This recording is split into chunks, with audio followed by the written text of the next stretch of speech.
സംസാരിച്ചത്.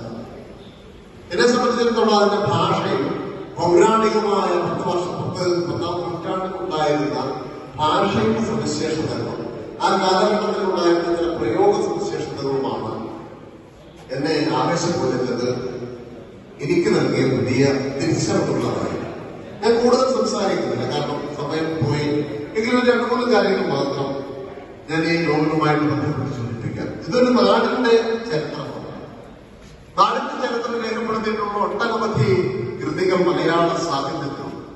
അതിരാണിപ്പാടത്തിന്റെ എസ്.കെ. പൊന്നക്കാട്, കോവിലിന്റെ തട്ടകം, അതുപോലെ തന്നെ ഈ റീസെന്റ് ആയിട്ട് വന്നിട്ടുള്ള മനുഷ്യരാമം സുഭാഷ് ചന്ദ്രന്റെ, ഏറ്റവും റീസെന്റ് ആയിട്ടുള്ള ഷാജികുമാറിന്റെ മരണവംശം, ഇതൊക്കെ മലയാള സാഹിത്യത്തിന്റെ ഈടറ്റ സ്ഥല കാല ചരിത്ര സംസ്കാരത്തെ രേഖപ്പെടുത്തിയിട്ടുള്ള നോവലുകളാണ്.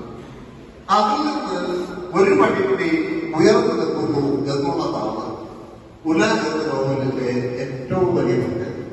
ആ പേരിലുണ്ട് അതിന്റെ വേദന. ഉല നമുക്കറിയാം, പണ്ടുകാലത്ത്, ഇപ്പോ ഉല നാട്ടിലില്ല, പണ്ടുകാലത്ത്